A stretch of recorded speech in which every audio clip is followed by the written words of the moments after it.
கள்ளக்குறிச்சியில் நடைபெற்ற விஷசாராய சம்பவம் வருத்தத்துக்குரியது, கண்டனத்துக்குரியது. அது குறித்து உடனடியாக 3 தமிழ்நாடு அமைச்சர்களை உடனே அந்த இடத்துக்கு உடனடியாக விரைந்து அனுப்பியவர் மாண்புமிகு தமிழ்நாடு முதலமைச்சர் அவர்கள். உடனடியாக உரிய நடவடிக்கைகளை மேற்கொண்டு அங்கே தேவையான வைத்திய உதவிகள், அதுபோல அவர்கள் உயிரை காப்பாற்றுவதற்காக உயர் சிகிச்சை போன்ற நடவடிக்கைகள் எல்லாம் அமைச்சர்களுடைய பரிந்துரையின் அடிப்படையிலே உடனடியாக மேற்கொண்டவர் மாண்புமிகு தமிழ்நாடு முதலமைச்சர் அவர்கள் ஆவார்கள். அது மட்டுமல்லாமல் ஓய்வு பெற்ற நீதிபதி கோகுல்தாஸ் தலைமையிலே ஒரு விசாரணை கமிஷனும் இன்றைக்கு அமைக்கப்பட்டு அந்த நீதியரசருடைய விசாரணை குழு விசாரித்து கொண்டிருக்கின்றது. அதே போல தமிழக அரசினுடைய சிபிசிஐடி போலீசார் எல்லா இடங்களிலும் மிகச் சிறப்பாக செயல்பட்டு பல்வேறு ஆதாரங்களை திரட்டி யார் யாரெல்லாம் இந்த சம்பவங்களுக்கு காரணங்கள் என்று கண்டுபிடித்து அந்த பணியை மிகச் சிறப்பாக செய்து கொண்டிருக்கிறார்கள். இந்த நிலையிலே நம்முடைய தமிழ்நாட்டினுடைய உயர்நீதிமன்றத்திலே தற்பொழுது மணிப்பூருக்கு உயர்நீதிமன்ற தலைமை நீதிபதியாக அறிவிக்கப்பட்டிருக்கிற நம்முடைய சென்னை உயர்நீதிமன்றத்துடைய நீதியரசர் கிருஷ்ணகுமார் அவர்களும் நீதியரசர் பாலாஜி அவர்களும் சிபிஐ விசாரணைக்கு உத்தரவிட்டு தீர்ப்பளித்திருப்பது மிகவும் ஆச்சரியத்துக்கான ஒன்றாகும். ஆனால் நீதிபதிகளுடைய தீர்ப்பை விமர்சிக்கின்ற உரிமை நமக்கு கிடையாது. ஆனால் தமிழக அரசு எடுத்திருக்கிற நடவடிக்கைகள் என்பது இதுவரை எந்த அரசும் எடுக்காத அளவுக்கு இந்த நடவடிக்கைகள் எடுக்கப்பட்டிருக்கின்றன. சிபிஐ என்பது சிபிசிஐடி போன்று பல்வேறு மாநிலங்கள் இருக்கக்கூடிய போலீஸ் அதிகாரிகளை கொண்ட ஒரு அமைப்பு தான். அது மத்திய ஒன்றிய அரசாங்கத்துடைய கட்டுப்பாட்டில் இருக்கிறது. இது ஒன்றிய அரசுக்கும் மாநில அரசுக்கும் ஒரு நிர்வாக சீர்குலைவை உருவாக்குகின்ற வகையிலே இந்த வகையான தீர்ப்புகள் அமைந்து விடுகின்ற சூழலை உருவாகின்றது.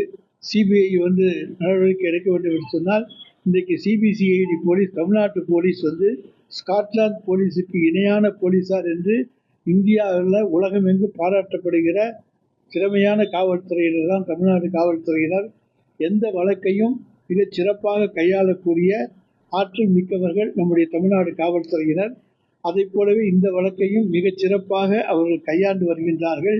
உரிய நடவடிக்கைகள் படிப்படியாக உரிய காலகட்டங்களிலே எடுக்கப்பட்டு வருகின்றன. எனவே இந்த தீர்ப்பு என்பது எங்களுக்கு இந்த சிபிஐ தீர்ப்பு என்பது எங்களை ஒரு ஆலோசிக்க செய்திருக்கின்றது. நிச்சயமாக மாண்புமிகு தமிழ்நாடு முதலமைச்சர் அவர்கள் புதிய அரசு வழக்கறிஞர்களோடு பரிசீலித்து உச்ச நீதிமன்றத்தில் இது குறித்து முறையீடு செய்வது குறித்து நிச்சயமாக பரிசீலித்து ஒரு நல்ல முடிவை எடுப்பார்.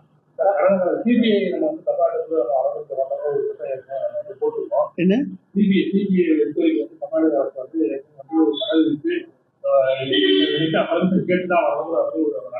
உயர்நீதிமன்றம் சொல்லிய போது அதுக்கு நம்ம தடையெல்லாம் கேட்க முடியாது.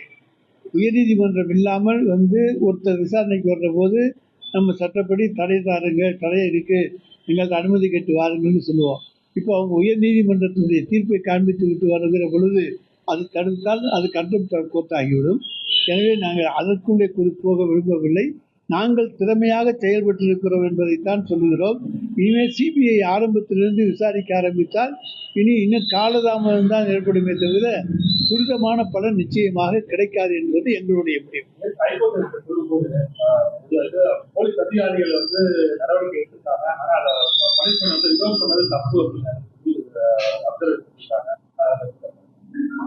எந்த பனிஷ்மெண்ட் ரிவோக் பண்ண தப்புங்கிறாங்க.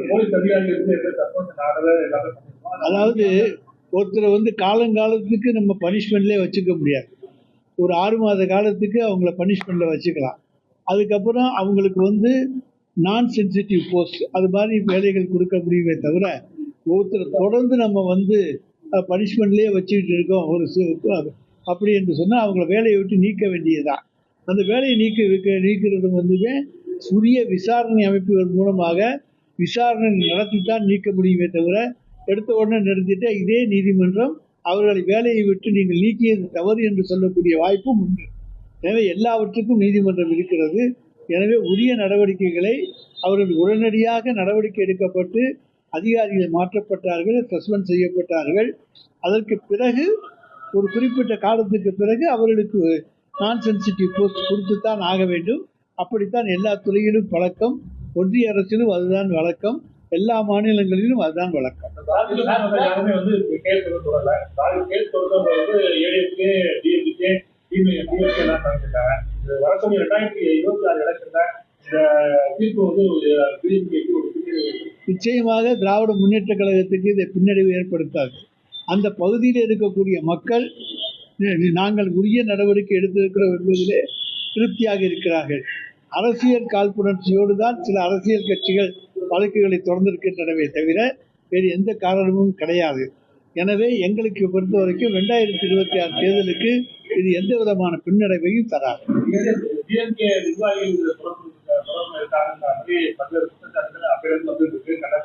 அதாவது திராவிட முன்னேற்ற கழகத்துடைய நிர்வாகிகள் ஒருவருக்காவது தொடர்பு இருக்கும் என்று சொன்னாலும் உடனடியாக எங்களுடைய முதலமைச்சர் அவர்கள் அவர்களை கட்சியை விட்டு நீக்கி விடுவார். யாரையும் மன்னிக்க மாட்டார். 2 மாவட்ட செயலாளரும் அன்றைக்கே பேட்டி கொடுத்திருக்கிறார்கள். யார் வந்து நிரூபித்தாலும் எந்த தண்டனையும் சந்திக்க தயார், அதே போல எந்த குற்றச்சாட்டையும் சந்திக்க தயார் என்று எங்களுடைய 2 மாவட்ட செயலாளரும் அன்றைக்கே பேட்டி கொடுத்து விட்டார்கள். விசாரணையின் போது தமிழக தலைமை வழக்கறிஞரோட தமிழக செயல்பாடுகள் எல்லாம் வந்து எடுத்துக்கூடிய தலைமை நீதிபதி இந்த மாதிரி வந்து ஒரு சிபிஐ விசாரணை உத்தரவிட்டது. இன்றைக்கு தலைமை நீதிபதி அல்ல, அவர் மணிப்பூருக்கு தலைமை நீதிபதி. தமிழ்நாட்டுக்கு அவர் இன்றைக்கு நீதிபதி தான். அவரை நேற்றைய 2 தினங்களுக்கு முன்னர் மணிப்பூருக்கு தலைமை நீதியரசராக ஒன்றிய அரசு அறிவித்திருக்கிறதே தவிர இன்றைக்கு அவர் தமிழகத்தினுடைய உயர்நீதிமன்ற நீதிபதி தான். மணிப்பூருக்கு சென்றுதான் அவர் தலைமை நீதிபதியாக பதவியேற்க இருக்கின்றார். ஆனால் எல்லா விதமான வாதங்களும் நாங்கள் எடுத்து வைத்திருக்கின்றோம். அந்த வாதங்களை ஏற்றுக்கொள்வதும் ஏற்றுக்கொள்ளாததும் நீதிமன்றத்தை பொறுத்தது. அதன் மீது மேல்முறையீடு செய்கின்ற உரிமை உண்டு.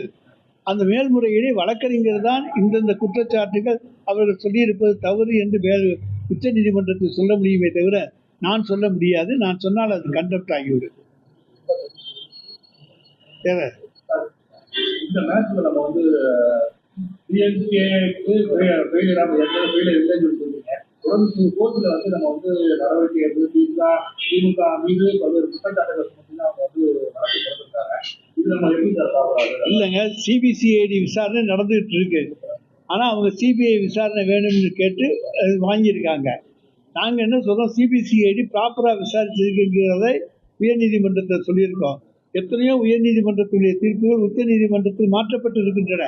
எனவே இந்த தீர்ப்புகள் மாற்றப்படக்கூடிய தீர்ப்புகள் தான் உச்ச நீதிமன்றத்தில் சரியான முறையிலே வாதங்களை நாங்கள் எடுத்து வைத்து நிச்சயமாக வெற்றி பெறக்கூடிய வாய்ப்பு எங்களுக்கு உண்டு. சிபிசிஐடியுடைய விசாரணை சரி என்று எங்களால் நிரூபிக்க முடியும். அதற்கான ஆதாரங்கள் எங்களிடத்தில் இருக்கின்றன.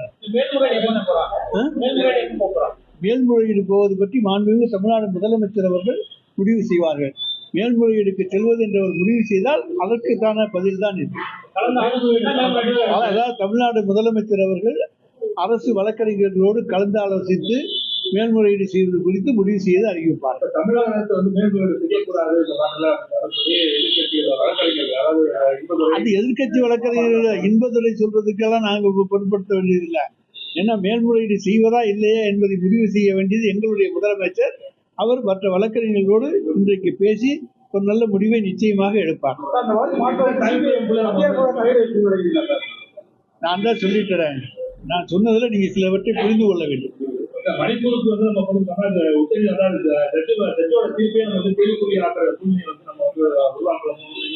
எது இல்லைங்க, அவரை பற்றி சொல்ற போது சொன்னேன்.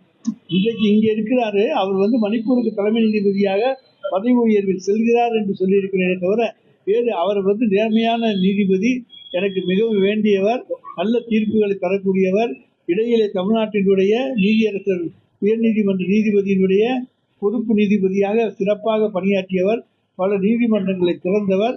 அவர் மீது எந்த குற்றச்சாட்டையும் நான் சுமத்தவில்லை. நடிகர் கஸ்தூரி விவகாரத்துல அவர் ஜாமீன் கொடுத்து ஹைகோர்ட் நீதிபதியோட ஒய்ஃபை வந்து ஆன்டிசம் பாதிக்கப்பட்ட குழந்தைகளை அப்படின்னு சொல்லியிருக்காங்க. தமிழக அரசு அப்ஜெக்ஷன் பண்ணாம இருக்கிறதுக்கு வாய்ப்பு இருக்கு. அது சட்டத்துறை பார்த்துக்கோ. எங்களுடைய அரசு வழக்கறிஞர்கள் அந்த இடத்தில் என்ன நீதியை நிலைநாட்டுவதற்கு என்ன விதமான ஸ்டாண்ட் எடுக்க வேண்டுமோ அதை எடுப்பார். இது நம்ம தமிழக அரசு பற்றி பின்னடைவை பார்க்க முடியாது. நிச்சயமாக பின்னடைவு என்பது கிடையவே கிடையாதுங்க. எத்தனையோ வழக்குகளில் வந்து சிபிஐக்கு வந்து மாற்றி எல்லாம் வந்திருக்கிறது. இதே ஒரு பின்னடைவாக நாம் கருதவே முடியாது. நாங்கள் கள்ளக்குறிச்சி சம்பவத்தில் உரிய நடவடிக்கை எடுத்திருக்கிறோம். இது அரசியல் கட்சிகள் தான் இன்றைக்கு உயர்நீதிமன்றத்தில் வழக்கு தொடர்ந்திருக்கின்றன. கள்ளக்குறிச்சியிலே பாதிக்கப்பட்டவர்கள் யாரும் உயர்நீதிமன்றத்துக்கு செல்லவில்லை. எனவே இது முழுக்க முழுக்க அரசியலாகத்தான் பார்க்க வேண்டும். மருத்துவமனை அரசு மருத்துவமனையில் கட்டமைச்ச சம்பவம் அதை பரபரப்பு அடைஞ்சது மாதிரி இன்னைக்கு வகுப்பறையை பாராட்டு ஆசிரியர் சார், இது போன்ற சிலருடைய நடவடிக்கைகளுக்கு நாங்கள் பொறுப்பாக முடியாது. அவர்களை காப்பாற்றுவதற்குரிய நடவடிக்கைகள் தான் நடப்போம். ஏன்னா அந்த பையன் வந்து என்ன செய்ய போறான், என்ன செய்யறாங்கிறதெல்லாம் நம்ம யோசித்து முடிவெடுத்து நடத்த முடியாது. அது என்ன என்பதை கல்வித்துறை ஆராய்ந்து முடிவுகளை அறிவிக்கும்.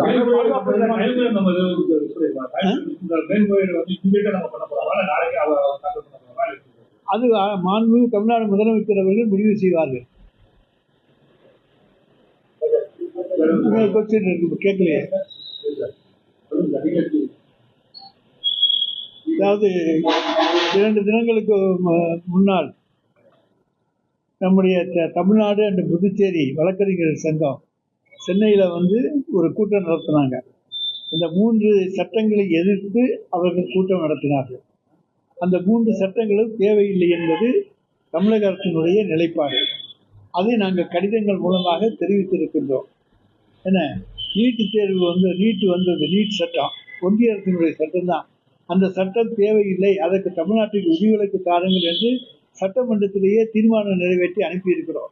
எனவே ஒன்றிய அரசினுடைய சட்டத்தை அப்படியே ஏற்றுக்கொள்ள வேண்டும் என்கின்ற அர்த்தம் கிடையாது.